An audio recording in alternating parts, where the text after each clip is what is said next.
And now to our lab. Are you ready for some incredible experiments? I've never seen this happen before. We're getting gross. We're going big. The bones are not buckling. And dangerous. Remember, we can only do these experiments because we're doctors. Don't try this at home. Today we're looking at electrical signals in your body and how they work.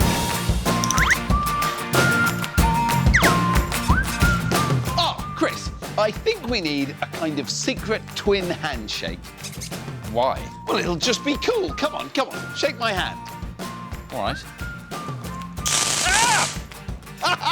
I tricked you! I only wanted to zap you with my hand buzzer. How clever was that? Well, it was very, very clever, Xand. So clever, in fact, that I want to congratulate you again by shaking you by the hand. Well... Chris, it wasn't meant to hurt. I got you! That buzzer is rubbish and couldn't hurt anyone. Although electricity can be dangerous, did you know your body is making its own supply of electricity? Electrical signals to and from your brain make it possible for all of us to move, think and feel.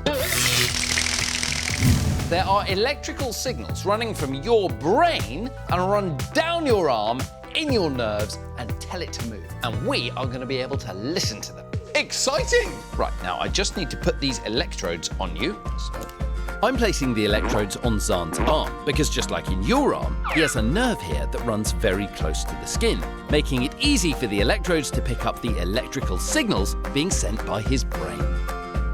now, turn this up. What I want you to do is to make a fist and listen carefully.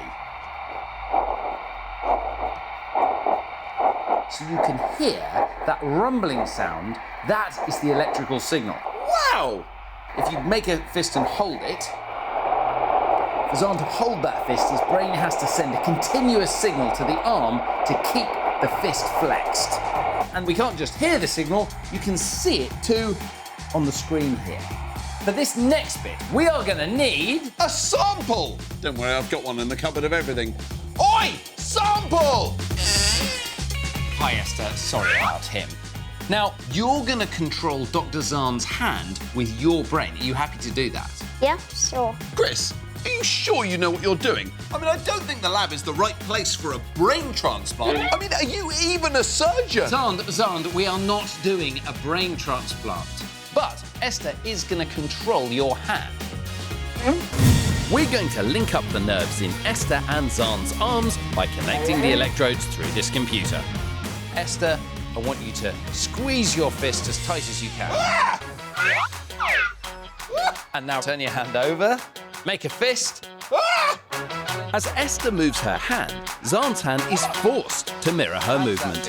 It feels pretty weird because I'm not controlling my own hand. Esther, how does it feel to you? Just normal. Esther's brain is sending electrical signals to her hand through her arm. It's that same electrical signal that's making Xand's hand move through the connected electrodes. Would you like a donut? Oh, yes, please. Are these raspberry? They are indeed. My absolute favourite. OK, Esther, you know what to do. Ow, look, you terrible sample!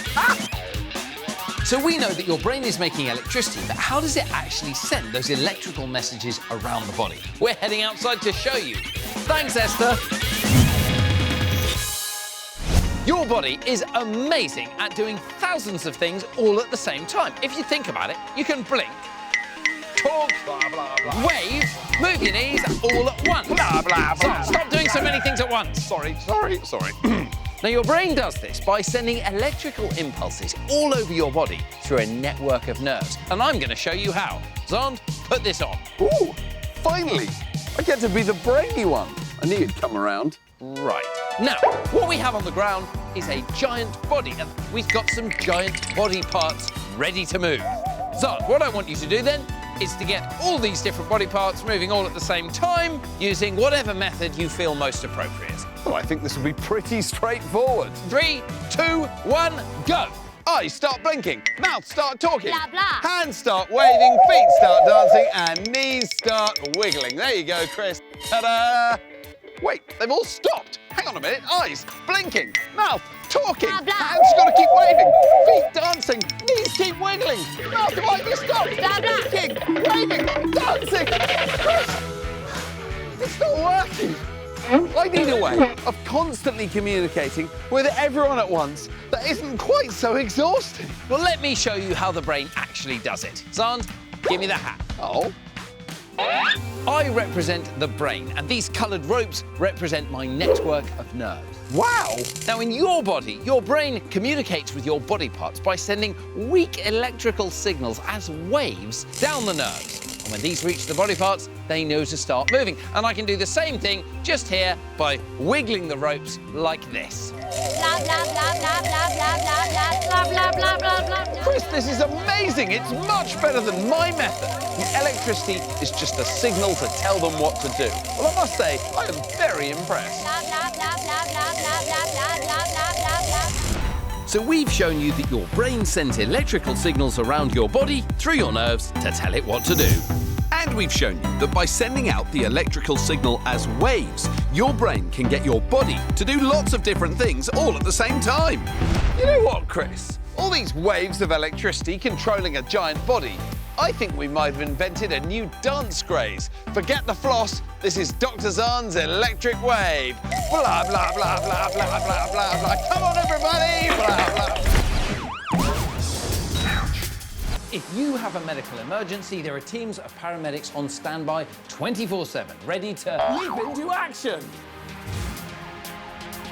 We're on call with the UK Emergency Services, showing you what it's really like on the front line saving lives. On call with me is paramedic Xand. She's got all the kit she needs when she turns up and is the first responder at the scene of an emergency. Right, Jan, let me give you a help with that kit. Come on, let's go. Chris? Honestly, Chris.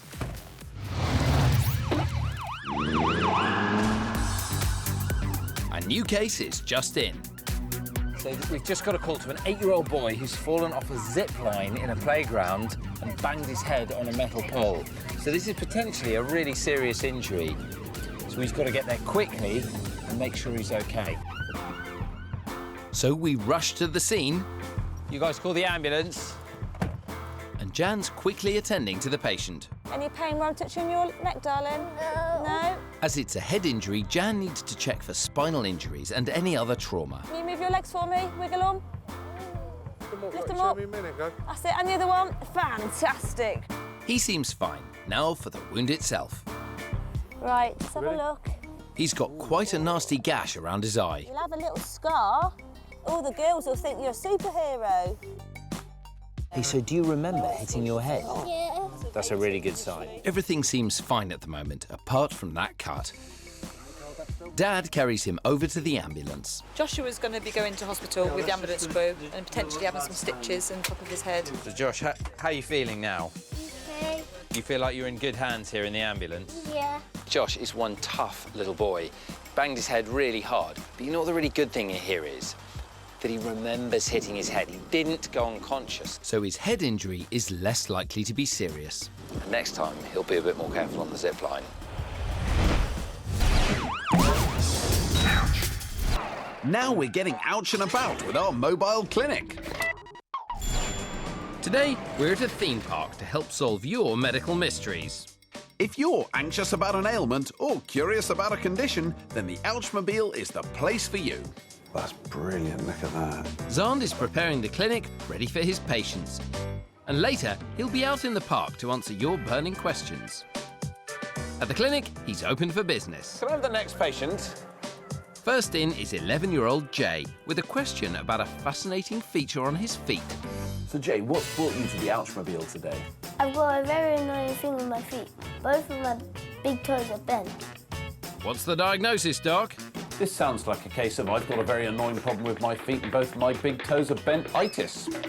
That's exactly what I'd say. Wow, you have really bendy big toes. So what Jay's got is actually very unusual. This joint is where your toes are bending in. It's that last joint in your big toe. These are called hallux interphalangeus. That's Latin for bendy toes. So what should I do about it? It's well worth seeing a specialist in feet, so a podiatrist or an orthopedic surgeon. They can put special gadgets in your shoes, things that'll either pull your toes straight or push them a little bit and get them right. Now, it may be that when you're older, you actually need an operation to fix it, but it isn't going to cause you problems through your whole life, but it's well worth looking into when you're young. It's a busy day for Xand. He's leaving the clinic to go out and about in the park to solve your medical mysteries. Dr. Sam, why do you get wobbly legs after a scary ride? What happens is your body's releasing a hormone called adrenaline, which is meant to prepare your body to run away from something frightening. So it makes your heart beat faster, it makes your muscles more twitchy, and then your muscles are all ready to go, but you're not running around, you're just standing there, so they're kind of twitching and wobbling and trembling, and that's where that feeling comes from. Why, when you're on a really fast roller coaster, does your face go like this? Nice face, Joe. When you're on the ride, you know how you feel heavy, like your head feels very, it's hard to move your head, it's hard to lift your arms. You're effectively getting what's called G-force pulling on your face. As you're going around a corner or accelerating, you've got lots of times the force of gravity pulling on you. What that means is it pulls the skin on your face, the muscles in your face back, so it starts to do that, change the shape of your face. Back at the Ouchmobile, there's a new case in the waiting room. Next patient, please. And it's 8-year-old Anissa with a story about her skin. I got some different coloured patches of skin on some parts of my body. What's the diagnosis, Doc? Sounds to me like a case of I've got different coloured patches of skin on different parts of my body-itis. Sounds right to me. What we're looking at is completely normal skin that's just lost its colour. And what I think you've got is a problem called vitiligo. Vitiligo means that the cells that normally make skin dark using a chemical called melanin just aren't working anymore. They've either died or they're just not making that chemical anymore, and so those bits of skin are lighter. We don't really know all the reasons why it happens. But the good news is, it's not dangerous, it's not going to do you any harm, it's just a bit noticeable around your eyes. What can I do about it? A lot of people respond to either light therapy on the patches or to laser therapy. It may well be that your doctors can help you treat it. Thank you for having me. Anissa, thank you very much for coming in today. Job done, clinic closed.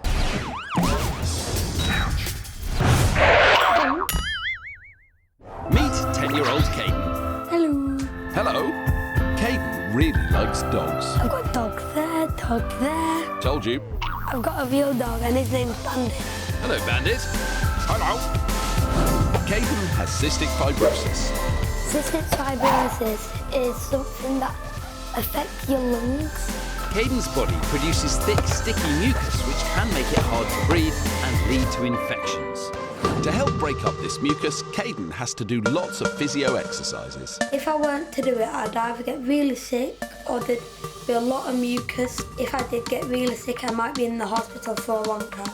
So this is my bubble PEP. PEP stands for positive expiratory pressure. When Caden blows into this straw, it creates pressure in his lungs, which helps to move the mucus. It starts overflowing. It makes me a bit messy, and it's fun if it's messy. This is my a cappella. I blow into it, it vibrates, and it makes a funny noise. The a cappella does a similar job to the bubble PEP and gets the mucus moving. As soon as I do 6 blows on this, I have to do a huff, huff, cough. That's like this.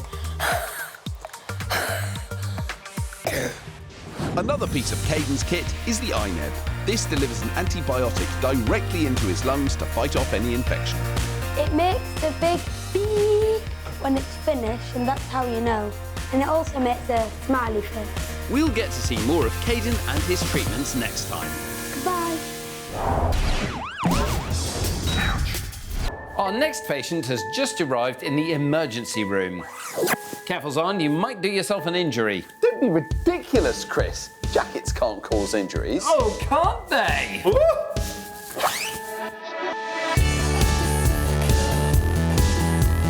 At Sheffield Children's Hospital, 9-year-old Mary is waiting with her Auntie Tor, Uncle Jonathan, and a problem with her eye. People kept saying how weird it was.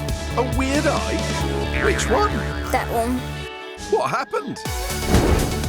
It was the end of break time, and Mary and her friend Daisy were hanging their coats up. Poor coats. What? Well, I bet they get sad when playtime's over and they have to go back to hanging around doing nothing. Well, maybe coats move and play when no one's looking, because as Mary was standing by her peg, another coat came flying through the air. They wanted to play with Mary's coat. Possibly, or another classmate threw it, and as it flew past Mary, it zipped, smacked her in the eye. Ouch! I can see, but it's very blurry. Hoping to clearly see the problem with Mary's eye is Dr. Duncan Turner. Look over here. This is what I would call a squint. Okay, so a squint is when one eye starts to move in a way that is not what we'd expect. A squint means that instead of both of Mary's eyes looking towards the same place, one is pointing in a different direction. This can happen because the muscles that control the movement of the eyes, the extraocular muscles, are not working together. In rare cases, an injury can cause a squint like Mary's. So because you've had something thrown against your eye, and might have done some damage, we do need to have a look with a special drop just to see whether there's any scratches on your eye. Okay. Now, the drop I'm going to put in is bright orange. Okay. And it has a pretty funny side effect. Sometimes it makes your snot turn orange. Orange snot? How cool is that? Try and keep your eye open if you can. The eye drops will temporarily stain any scratches on the eye. And with the lights off, can you look up towards the ceiling for me? The combination of orange dye and the blue torch will make any scratches appear green. Fine, okay. I can't see any scratches on your eye. That's the most important thing, okay? Brilliant news! But what can Mary do for the squint? Because it's something that we don't see a lot of, I'm probably better off speaking to the eye doctors just to see what they think, okay? So it's back to the waiting room for Mary. Her auntie and uncle are off. But Mum and Dad have arrived. What's the latest, Doc? The eye doctors have told Mary that what she should do is try and exercise her eye by using it as normally as possible, and it should start to straighten out and start to look normal again. We'll see how Mary is getting on later when she comes back to the hospital for a checkup. Bye for now.